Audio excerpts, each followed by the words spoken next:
मेरा नाम है एहसान कुरैशी। मेरा नाम है एहसान कुरैशी।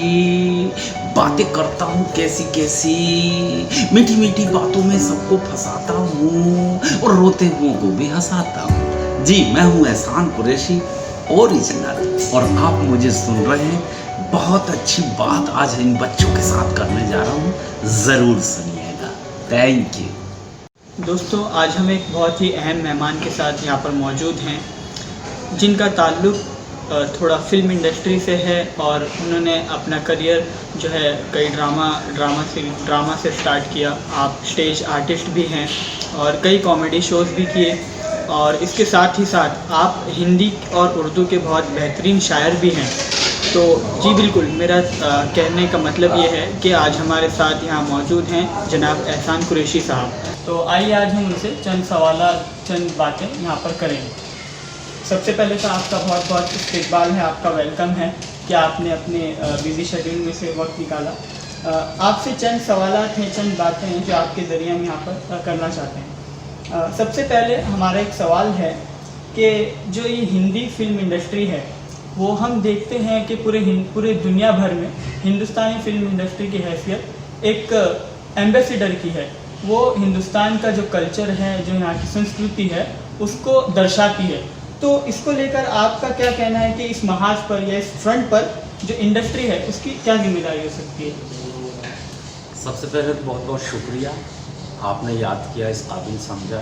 मैं छोटा सा फनकार हूँ। स्टेज ड्रामे से शुरुआत की और फिर धीरे धीरे मुशायरों में एंट्री हुई, फिर कवि सम्मेलन पढ़े और धीरे से मुंबई आ गए। तो बॉलीवुड बड़ा फेमस है, हॉलीवुड के बाद बॉलीवुड का नंबर आता है। दुनिया की तमाम लैंग्वेज में यहाँ की फिल्में जाती हैं, चाइनीज़, अमरीकी, और जो भी बोली जाती है उन भाषाओं में ट्रांसलेट करके जाती है। तो ये बहुत बड़ा ग्राउंड है, वो आप बिल्कुल सही कह रहे हैं। और फिल्म इंडस्ट्री समाज का आईना है। जैसे यहाँ देखते हैं राइटर, वो लिखते हैं, फिर उस किरदार को आर्टिस्ट करते हैं। तो कहानियाँ जो है समाज से उठाई जाती हैं, जो समाज के मैटर होते हैं उसको दिखाते हैं। तो आप बिल्कुल सही कह रहे हैं कि बहुत बड़ी अहमियत है फिल्म इंडस्ट्री की। लाखों करोड़ों लोग फिल्में देखते हैं और इससे अगर मैसेज दिया जाए तो बहुत बहुत दिनों तक, घरों तक मैसेज जाता है। तो इंडस्ट्री वाकई में बहुत बड़ी है, जैसा आपने कहा, और वो रुतबा रखती है। और शुरू से बहुत लोगों ने इनमें यूसुफ साहब, दिलीप कुमार, जिनको एक्टिंग का उस्ताद कहा जाता है, बहुत से आज भी अमिताभ बच्चन, शाहरुख खान उसी सिलसिले के कलाकार हैं जो खुल के धर्मेंद्र जी कहते हैं कि हम सिर्फ दिलीप कुमार साहब को, मनोज कुमार साहब सिर्फ सपना देखते थे कि दिलीप साहब से मिलेंगे, तो फिर उनके साथ उन्होंने फिल्में भी की। तो फिल्मों का ग्राउंड बहुत बड़ा है। और ये मुंबई नगरी जो है ग्लैमर की नगरी है, सपनों का शहर कहलाता है। यहाँ जितने फनकार हैं अपनी किस्मत आजमाने आते हैं।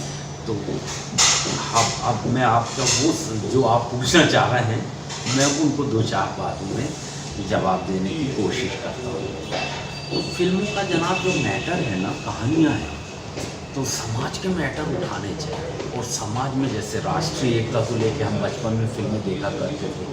एक हिंदू परिवार में मुसलमान बच्चे की परवरिश, और उसी ढंग से नमाज भी हो रही, घर के अंदर पूजा भी हो रही है, ये मैटर हुआ करते थे। किसी मुसलमान या हिंदू लड़के की या लड़की की परवरिश होती थी, और पूरे मोहल्ले में हिंदू भी होते थे, मुस्लिम भी, सिख भी, सरदार भी।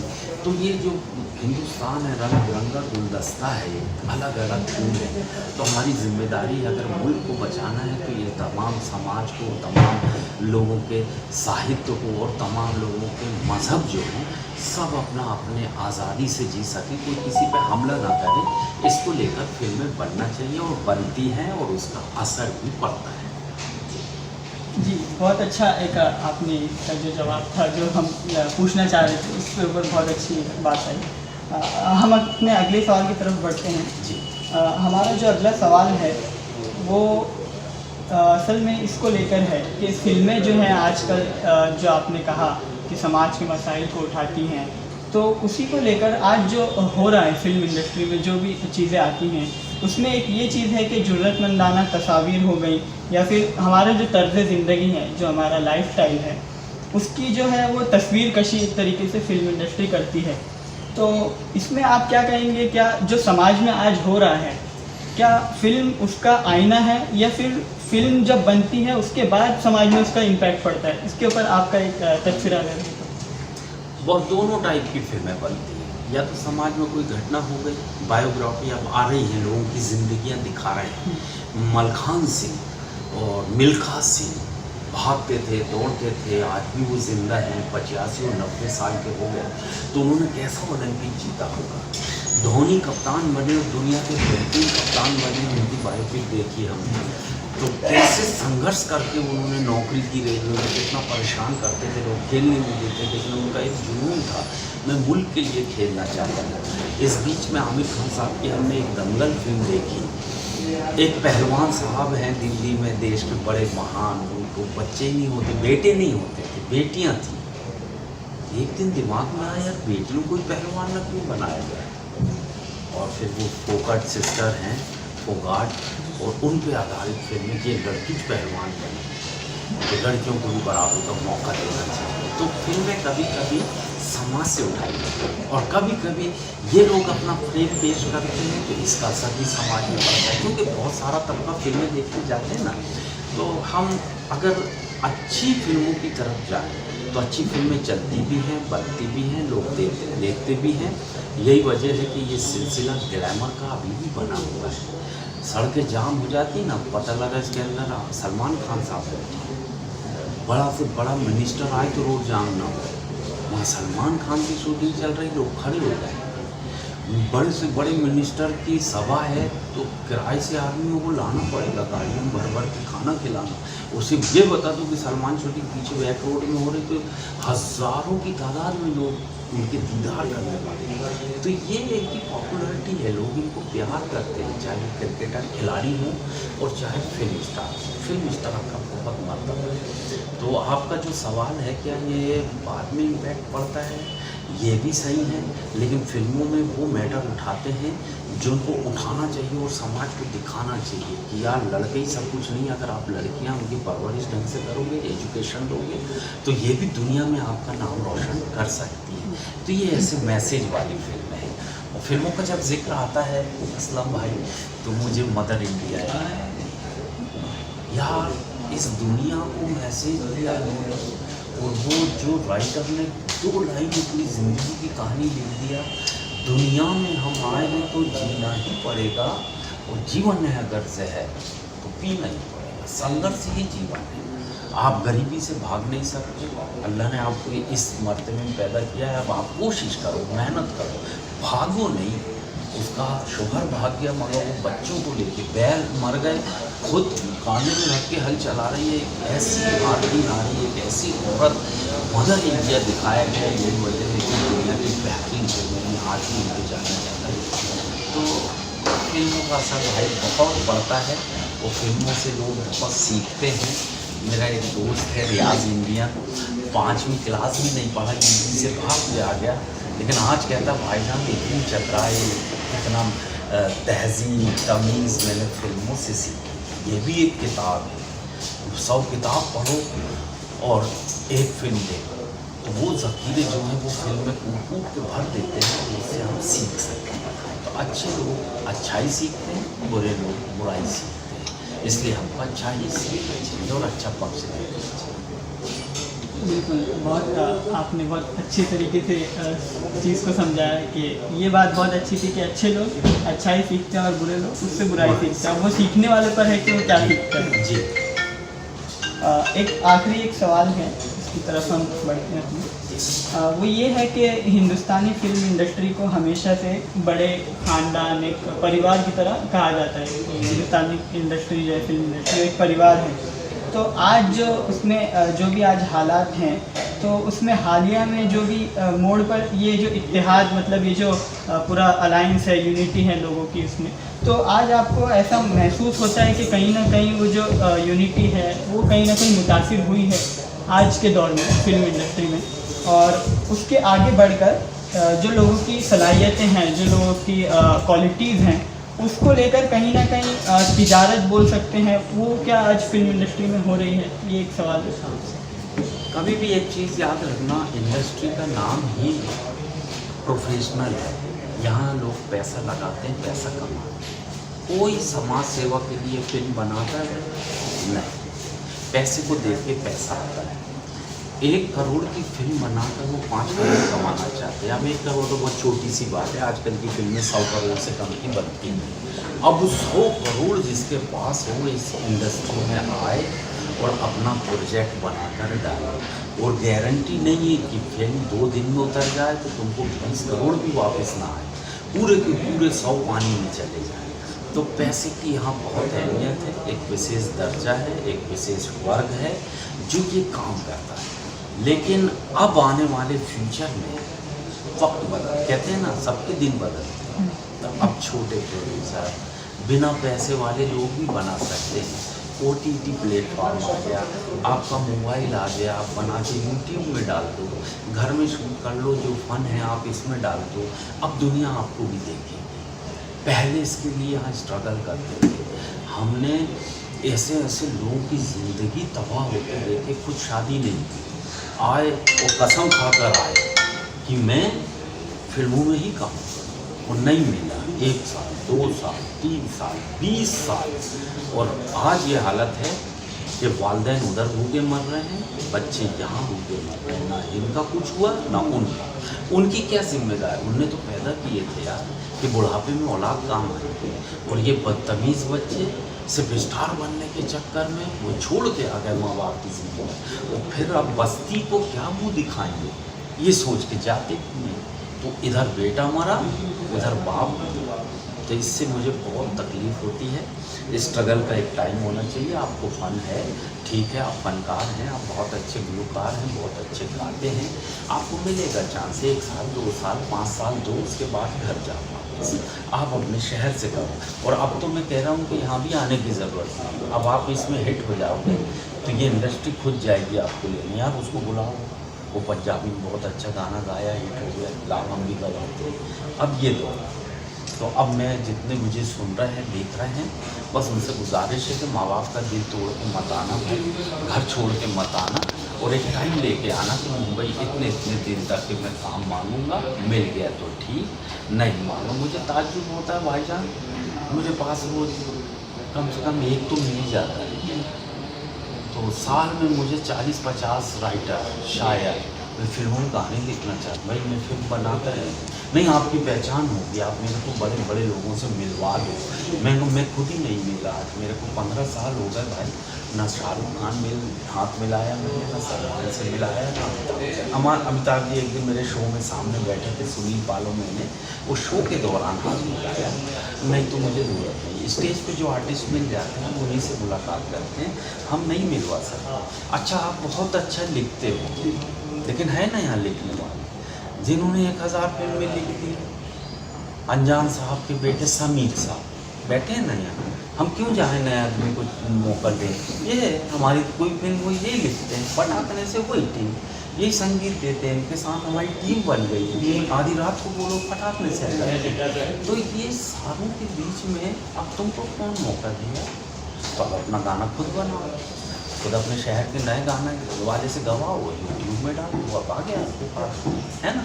ये चांस आ गया। तो ये है आपके सवाल का जवाब कि भैया ये इंडस्ट्री शुरू से बड़ी ग्लैमराइज रही है, ग्लैमर का दौर चलता है, पैसे को देख के पैसा आता है, और जब आप पैसा ही कमाना चाहते हैं तो फिर पैसा तो खर्च करना पड़ेगा। फिर इन्हें तुमको कोई हीरो नहीं बना देगा। आपको यहाँ पे ट्रेनिंग लेनी पड़ेगी, एक कमरा लेना पड़ेगा, उसका किराया देना पड़ेगा, फिर एक ट्रेनिंग का पैसा देना पड़ेगा, फिर आपको फाइट सीखनी पड़ेगी, फिर डांस सीखना पड़ेगा, फिर आप ये सारा एक कैलकुलेशन, एक पैसा लगेगा इसमें। और तुम फिर ही फंड आके बस दरवाज़ा ठक ठक करते रहो तो करोड़पति बनने आए यार, बिना पैसे कैसे बन गए? ये होटल भी डाले तो इतना पैसा, एक होटल लिए, फर्नीचर डाले, स्टाफ डाले, पैसा लगता है, फिर बाद में पैसा आता है। तो तुम्हारे पास पैसा लगाने की ताकत है नहीं, बस आ गए उठ के, अब हमको काम दो। ये तो देते ही नहीं, और ये तो क्या कहते हैं, बाप बेटे को ही बोलता है, फिर दुनिया के आरोप लगाओ। तो ये सब मेरे को तो नहीं चाहिए ये सब बातें। अब आपका टैलेंट है भैया, इसमें दिखा दो आप, किसी काम के मोहताज नहीं, ये आपके पास है, इसमें डाल दे जाओ, आपकी किस्मत यहाँ से चल रही है। बहुत बहुत शुक्रिया। बहुत सारी चीज़ें हमारे पास में आ चुकी है। बहुत अच्छा लगा आपको एहसान साहब जी, बात बहुत करके। बहुत शुक्रिया। All the very best. मेरी ये तमाम यानी दुआएं आपके साथ हैं। आप कहीं भी रहें ज़िंदगी में अच्छे ख़यालात लेके चलें, बुज़ुर्गों का एहतराम करें और क्या कहते हैं अपने बड़ों की फर्माबरदारी करें, घर की दुआएं लेके काम करें, घर से लड़ के नहीं करें, क्योंकि सारी कामयाबी माँ बाप के खिदमत में है, उनके कदमों में है। तो माँ वालिदैन का नाम रोशन करें, मेरी दुआएं हैं आपके साथ। और फिर कभी बैठेंगे तो और गुफ्तगू करेंगे इंडस्ट्री को लेकर। मैं उम्मीद करता हूँ कि जितने स्ट्रगलर्स दोस्त हैं वो मेरी एक बात का याद रखें, ऐसा वालिदैन को ना मारे, यहाँ घर पे भूख पर मर जाते हैं, तो आपको पैसा भेजते रहते हैं। मेरे कितने दोस्त बर्बाद हो गए। 1 एकड़ ज़मीन बेची, साल भर बेचा, पैसे ले बेटा अब तो तेरी किस्मत। दूसरी एकड़ बेच दी, हिस्से में 2 ही एकड़ आई थी, वो भी गई। अब ज़मीनें बिकवा दिए, तुमने घर पे ढाल दिया, अब यहाँ से कुछ पैसा भेजो तो तुमने ताल्लुकात ही कता कर लिए और होना ही नहीं। अब तुम मेरे को भूल जाओ, मैं मर गया समझो, यही सोच के। तो वालिदैन ने इसलिए पैदा नहीं किए बेटा कि तुम अपनी ज़िंदगी तबाह करो, अपने गाँव में जाओ। और एक अच्छी बात ये है असलम भाई जी, गाँव क्यों नहीं जाता? मैंने 90% लोग जो है स्ट्रगलर से बोले मैं इज्जत ही हो, पूरा गांव जमा हो जाता है, अरे कब आएंगे, कौन सी फिल्म में देखोगे भैया, 5 साल हो गए हैं, कब देखेंगे तुमको? तो ये जवाब दे दे के शर्मिंदगी महसूस होने लगी, अब हम जाते हैं। तो उसका जवाब ये है कि जो तुमको पूछते हैं या शर्मिंदा करते हैं वो तुम्हारे वालिदैन के हाथ पैर दबाते हैं क्या?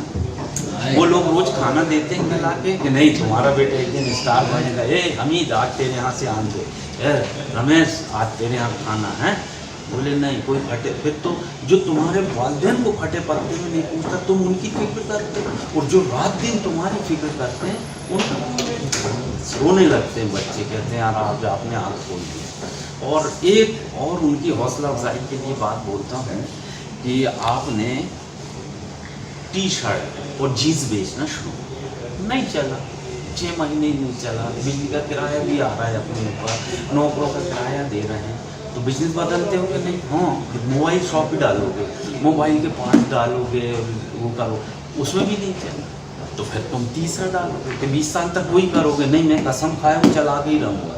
आदमी चेंज करता है, तो ये भी चेंज कर लो लाइफ। ठीक है, जुनून था मेरा, किया मैंने 5 साल, नहीं हुआ, अब मैं अपना काम धंधा करूँगा और फिर जाऊँगा, 90 साल का हो जाऊँ तब भी जाऊँगा, पैसा जमा होगा।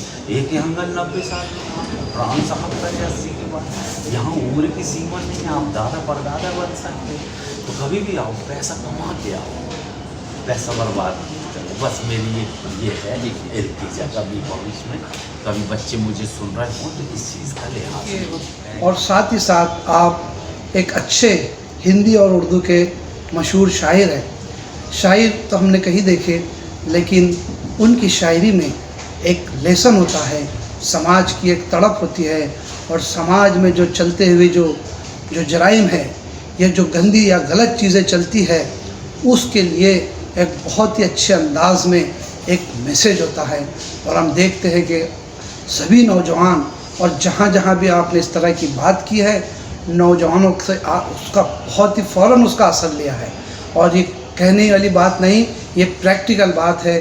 जी हाँ, नशे के मुतालिक मैं आपसे कुछ अपील करना चाहता हूँ। बहुत सारे वालिदैन ने अपने बच्चों को खो दिए। ऐसा नहीं था कि वो मजबूर थे, बल्कि बहुत फेमस शख्सियत रही, अच्छी अर्निंग रही, करोड़ों में कमाते रहे, लेकिन नशे ने उनको इतना बेसुध कर दिया कि उनको होश ही नहीं रहा। और नशा इसलिए भी हराम है ना कि नशे के बाद इंसान नहीं रहता, जानवर बन जाता है।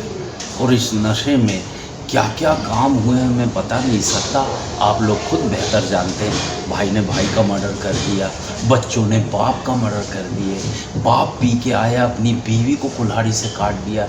ये सब जानवरों के काम हैं, ये इंसान करने लगा क्योंकि नशे का आदी है ना, तो नशे में इंसानियत ही भूल जाता है और बाद में फिर जेल में फूट फूट के रोता है। हमने पूरी ज़िंदगी फिर रोते हुए लोगों से भी मिले, सब अपना सब कुछ नशे से तबाह हुआ है। तो अभी वक्त है आपके पास, ऐसी चीज़ों को गले मत लगाइए, बल्कि समाज के काम आइए, समाज के लिए अच्छा काम कीजिए। जितने लोग मुझे प्यार से सुन रहे हैं, प्यार करते हैं, मेरी अपील है उनसे कि नशे के कारोबार को अगर धोखे से देख भी लें तो कहीं ना कहीं जासूसी कर दें, पुलिस को बता दें, क्योंकि ये बहुत ज़रूरी है रोकना।